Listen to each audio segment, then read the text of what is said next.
కనబడుతోందా? మీరు ఇక్కడ ETC Emirates Telangana cultural అసోసియేషన్కి వెల్ఫేర్ అసోసియేషన్కి ప్రెసిడెంట్గా ఉన్నారు, ఫౌండర్గా ఉన్నారు. సో మీ దృష్టికి వచ్చిన సమస్యలు ఏంటి? తెలుగువారి పరిస్థితి ఎలా ఉంది అక్కడ? తెలుగువారు చాలా సురక్షితంగా ఉన్నారండి. మన పాపులేషన్ ఒక 10 లక్షలకు పైచీలకు ఉంటుంది గల్ఫ్ దేశాలలో. యుఏఈలో మీరు చూసుకుంటున్నట్టయితే 5 లక్షల మంది సుమారు ఇక్కడ బ్రతుకు తెరువు కోసం, ఉపాధి కోసం వచ్చిన వారు ఉన్నారండి. ఇందులో ఒక 5% వివిధ బిజినెస్లు కానీ ఒక మేనేజ్మెంట్ పోస్టులలో ఉన్నారండి, అడ్మినిస్ట్రేషన్ క్లర్కికల్కి సంబంధించి. మిగతా 90% మంది సామాన్య కార్మికులే ఉంటారండి. వాళ్ళు నివసించే ప్రాంతాలు దుబాయ్లో సోనాపూర్ కానీ, అల్కూజ్ కానీ, జబ్లాలి కానీ, షార్జాలో, అల్ సజ్జా లాంటి ఇలాంటి అబుదాబిలో, ముసాఫా లాంటి ఏరియాలలో ఉంటారండి. మన వాళ్ళు ఇప్పటికీ సురక్షితంగా ఉన్నారండి, ఎలాంటి ప్రాబ్లమ్స్ లేవు. టైం టు టైం ఇక్కడ చట్టాలు కూడా చాలా బాగా పనిచేస్తాయండి. ప్రతి కార్మికునికి కూడా హెల్త్ ఇన్సూరెన్స్, వర్క్మెన్ కాంపెన్సేషన్ ఇలాంటి ఇన్సూరెన్స్ పాలసీస్ కంపెనీలు చేపడతాయండి ఇక్కడ లా ప్రకారము. తెలుగువారు అంటే ఒక 2-3 ఎవరైతే కిరణ్ గారు యాజ్ యూ సెడ్ అంటే మీరు చెప్తున్నట్టుగా అక్కడ ఇరుక్కపోయిన వాళ్ళు మమ్మల్ని సంప్రదించడం జరిగిందండి. వాళ్ళకి మేము ఒక భరోసాని కల్పిస్తూ మేము కాల్ చేసి వాళ్ళకి కావాల్సిన అవసరాలను కూడా తీర్చడం జరిగిందండి. అట్లే ఒక స్టూడెంట్ కూడా ఇబ్బందుల్లో ఉంటే అతనికి కావాల్సిన అకామిడేషన్ అన్ని ఫుడ్ ఏర్పాటు చేయడం. కిరణ్ గారు మీరు చెప్తున్నట్టుగా ఐటీ ఎంప్లాయీస్ కానీ లేకపోతే ఇంకేదైనా ప్రొఫెషనల్స్ లో ఉన్నవారు వర్క్ ఫ్రమ్ హోమ్ చేయడానికి అవకాశం ఉంటుంది. కానీ చాలా మంది లేబర్స్ గా వచ్చిన వాళ్ళు, లేదంటే డ్రైవర్స్గా ఉన్నవారు, లేదంటే ఒక ఇంట్లో పనిచేస్తున్నవారు, వాళ్ళ సిచ్యువేషన్ ఏంటి?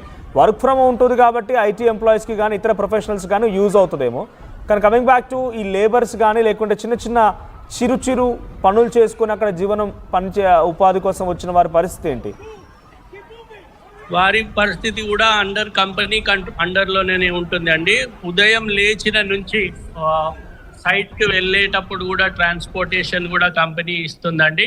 కంపెనీ పనిచేసే ప్రదేశంలో కూడా సేఫ్టీకి సంబంధించిన అంతర్జాతీయ ప్రమాణాలకు సంబంధించిన సేఫ్టీ ప్రికాషన్స్ తీసుకుంటారండి. సేఫ్టీ ఆఫీసర్, సేఫ్టీ ఇంజనీర్ ఇలా కూడా ఉంటారు.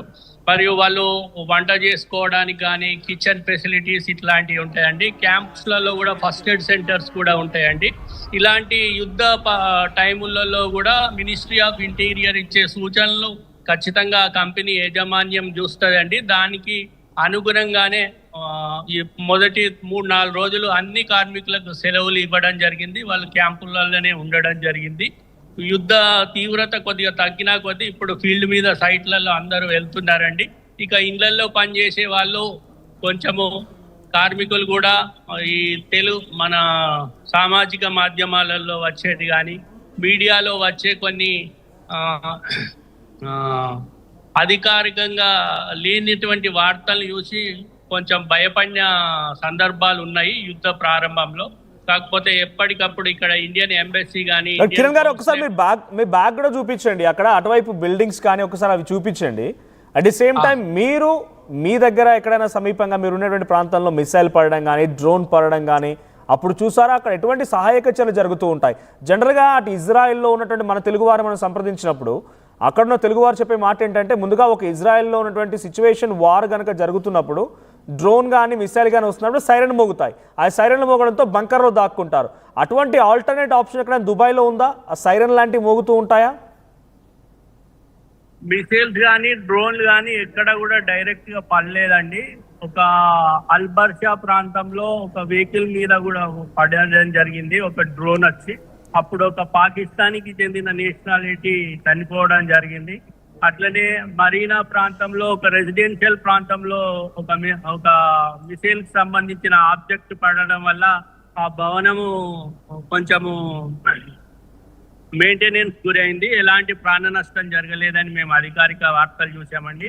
అట్లనే అబుదాబి, ఎందుకంటే ఇరాన్ అమెరికా స్థావరాలను సైనిక స్థావరాలను లక్ష్యంగా చేసుకున్నది కాబట్టి ఆ క్యాంప్స్ ఎక్కడెక్కడైతే ఉంటాయో వాటిని అటాక్ చేసిందండి. అమెరికా రాయబార కార్యాలయం కూడా చేసింది. కాకపోతే రక్షణ దళం నియంత్రించింది కాబట్టి అది ఒక కాంపౌండ్ వాళ్ళ దగ్గరనే పడడం జరిగిందండి. చాలా మంది కార్మికులు జబ్లాలి, ఈ అల్బర్షా ప్రాంతంలో ఉండే కార్మికులు వీడియోలు కూడా తీయడం జరిగిందండి. ఇప్పుడు మీరు చూస్తున్నది రోడ్ల పైన వెహికల్స్ తిరుగుతున్నాయండి. ఓకే. సో పెద్దగా సైరన్లు మోగడం లేకపోతే వార్ జరుగుతోంది, ఒక అటాక్ జరుగుతున్నప్పుడు గవర్నమెంట్ ఎలా అలర్ట్స్ ఇస్తూ ఉంటుంది? బయటికి వెళ్ళకూడదని అలర్ట్స్ ఎలా వస్తూ ఉంటాయి? అంటే పర్సనల్గా అలర్ట్స్ నోటిఫికేషన్ ద్వారా ఫోన్కి వస్తూ ఉంటాయా, లేకుంటే అనౌన్స్మెంట్స్ వస్తాయా? ఎలా ఎలా ఆపుతారు దీన్ని? ఫోన్కి వస్తాయండి. ఎవరైతే అఫీషియల్ గా ఇక్కడ 2 టెలికమ్యూనికేషన్స్ కంపెనీస్ ఉంటాయండి, ఎతిసలాత్ అండ్ జియో. ఎవరికైతే వాళ్ళు రిజిస్టర్ చేసుకొని అఫీషియల్ గా ఉన్న వాళ్ళకు ఖచ్చితంగా ప్రభుత్వం నుంచి మినిస్టర్ ఆఫ్ ఇంటీరియర్ అంటే మిసైల్స్ పడుతున్న క్రమంలో కూడా ఒక 5 minutes ముందుగానే సూచనలు ఇస్తుందండి. డోర్ల దగ్గర నిల్చోవద్దు, విండోస్ దగ్గర నిల్చోవద్దు అని. ఇట్లా రోజుకు 5 సార్లు కూడా మెసేజ్లు వచ్చిన సందర్భాలు ఉన్నాయి. రోజుకి ఎన్నిసార్లు వచ్చిన మెసేజెస్? 4-5 times కూడా వచ్చిన సందర్భాలు ఉన్నాయి. ఓకే. సో మీరు చూసారా, మీ ఇప్పుడు ఈ వార్ సిచ్యువేషన్లో మీరు ఎక్కడ ఎక్స్పీరియన్స్ చేశారా అటువంటి విధంగా ఒక బ్లాస్ట్ జరగడం అనో, డ్రోన్ అటాక్ అనో, మిసైల్ అటాక్ అనో? అక్కడ మీరు వెళ్ళి చూసారా సిచ్యువేషన్ ఎట్లా ఉంటుంది అక్కడ? మేము దూరం నుండి చూసినామండి. ఇట్లా స్మోక్ ఎప్పుడైతే స్ప్రెడ్ అవుతుందో గాలిలోకి, అప్పుడు ఆ స్మోక్ చూసి ఇన్ని కిలోమీటర్ దగ్గర దూరంలో నేను చూసినప్పుడు అయితే ఒక 4-5 kilometers స్మోక్ వచ్చినప్పుడు నేను దగ్గరికి వెళ్ళి చూశానండి. అది ఓన్లీ ఒక ఆబ్జెక్ట్ పడడం జరిగిందని అక్కడ నిర్ధారించుకోవడం జరిగింది. ఓకే. సో ఇప్పుడు చాలా మంది కూడా అక్కడ నుంచి వెనుదిరిగి వెళ్ళిపోతున్నారు అని అంటున్నారు. మినిస్టర్ ఆఫ్ ఎక్స్టర్నల్ అఫైర్స్ చెప్తున్న ప్రకారంగా 60,000 మంది తిరిగి ఇండియాకు వచ్చేసారంట. So is that true? అక్కడంటే ఆందోళన వ్యక్తం అవుతుందా అక్కడ ఉన్నటువంటి తెలుగువారు కానీ ఇండియన్స్ ఎవరైనా కూడా తిరిగి వెనక్కి ఎందుకు వస్తున్నట్టు?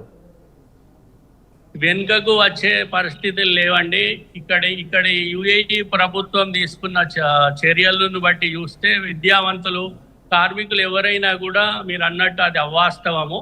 కేవలం అవసరం ఉండి ఏదైనా ఎమర్జెన్సీలో ఉండి 2 years కంప్లీట్ అయ్యి వెకేషన్స్ తర్వాత ఎవరైనా ఇంటి దగ్గర పెళ్లిలు, వాళ్ళ కుటుంబ సభ్యులకు ఏమైనా జరిగితే ఇలాంటి వాళ్ళు మాత్రం వస్తున్నారండి. ఇంకా ఎయిర్ స్పేస్ పూర్తిగా ఓపెన్ కాలేదు అండి, ఇంకా కంట్రోల్లోనే ఉంది. లిమిటెడ్ ఫ్లైట్స్ నడుస్తున్నాయి. కొన్ని చార్టెడ్ ఫ్లైట్స్ కూడా రసల్ కీమా, ఫుజేరా నుంచి ప్రైవేట్ ట్రావెల్స్ ఏజెన్సీ వారు నిర్వహిస్తున్నారండి. కంప్లీట్ ఎయిర్ స్పేస్ ఓపెన్ అయిన తర్వాత చాలా మంది ఇక్కడ యుఏఈ టూరిస్ట్ వీసాలలో వచ్చి చాలా మంది ఇస్తున్నారు. ఇక్కడ అనేక సంఘాలు, కొంతమంది బిజినెస్ పర్సన్స్ కూడా ఇండియాకి సంబంధించిన వాళ్ళు వసతి, భోజన సదుపాయాలు కూడా ఏర్పాటు చేస్తున్నారండి. ఇట్లా ఎంబసీ, కౌన్సిలేట్ కూడా ఇండియాకి సంబంధించిన బిగ్ న్యూస్. అంటే ఇక్కడ మనమే కాదు, ఇంటర్నేషనల్ లెవెల్లో జరుగుతున్న చర్చ, పెద్ద మొత్తంలో కథనాల్లో వస్తున్నటువంటి మాటలు ఏంటంటే 60,000 పైచిలకు మంది తిరిగి ఇండియాకి వచ్చేసారు. దుబాయ్లో ఎవరైతే ఇన్వెస్ట్మెంట్స్ చేస్తున్నారో ఆ ఇన్వెస్ట్మెంట్స్ని కూడా విత్డ్రా చేసుకొని మళ్ళీ సింగపూర్, హాంకాంగ్ వైపుగా వెళ్తున్నారు. హెవెన్ నగరం కాస్త ఈరోజు ఈ అటాక్స్ తర్వాత కొంత ఇబ్బంది పడుతోంది. అక్కడ ఎటువంటి అఫ్రేడ్ ఉండకపోవచ్చు, పెద్దగా అటాక్ సంబంధించి పర్యావసనం ఉండకపోవచ్చు. బట్ పబ్లిక్లో ఆ భావన కలిగిందా? ఈ వెనక్కి తిరిగి రావడం కానీ లేకపోతే ఇన్వెస్ట్మెంట్స్ విత్డ్రా చేసుకోవడం కానీ కరెక్టేనా ఇది? లేదండి. ఒక వ్యాపారానికి సంబంధించి చాలా